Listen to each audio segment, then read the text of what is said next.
কয়েকদিনের টানা বৃষ্টিতে তীব্র বন্যা দেখা দিয়েছে ত্রিপুরা রাজ্যে। বন্যার কারণে ডুম্বুর জলবিদ্যুৎ প্রকল্পের বাঁধ খুলে দিয়েছে ভারত।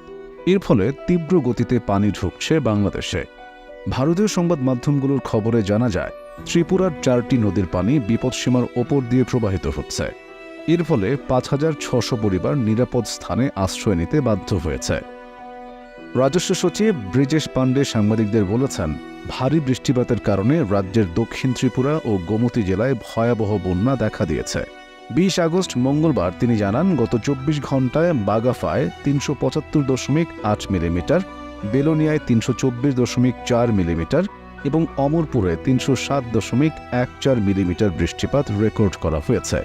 সেদিন বিকেল 4টা পর্যন্ত হাওড়া, ধলাই, মুহুরী ও খোয়াই নদীর পানি বিপদসীমার ওপর দিয়ে প্রবাহিত হচ্ছিল।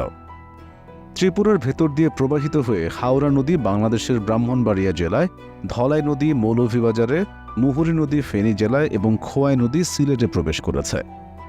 খোয়াইয়ের জেলা ম্যাজিস্ট্রেট চাঁদনী চন্দ্রন জানিয়েছেন, খোয়াই নদীর পানি বিপদসীমা অতিক্রম করায় জেলার 2টি মহকুমা মারাত্মকভাবে ক্ষতিগ্রস্ত হয়েছে।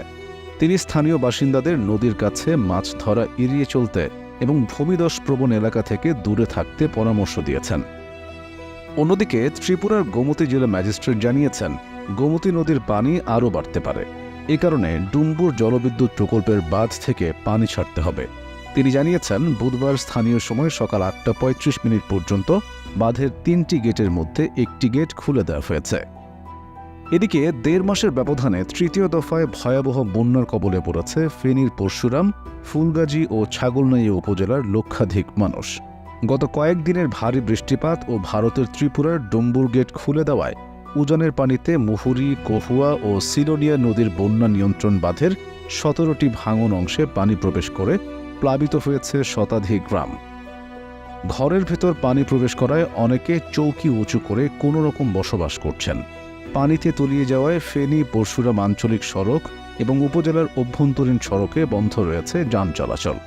লাইন ক্ষতিগ্রস্ত হওয়ায় বিচ্ছিন্ন রয়েছে বিদ্যুৎ সংযোগ।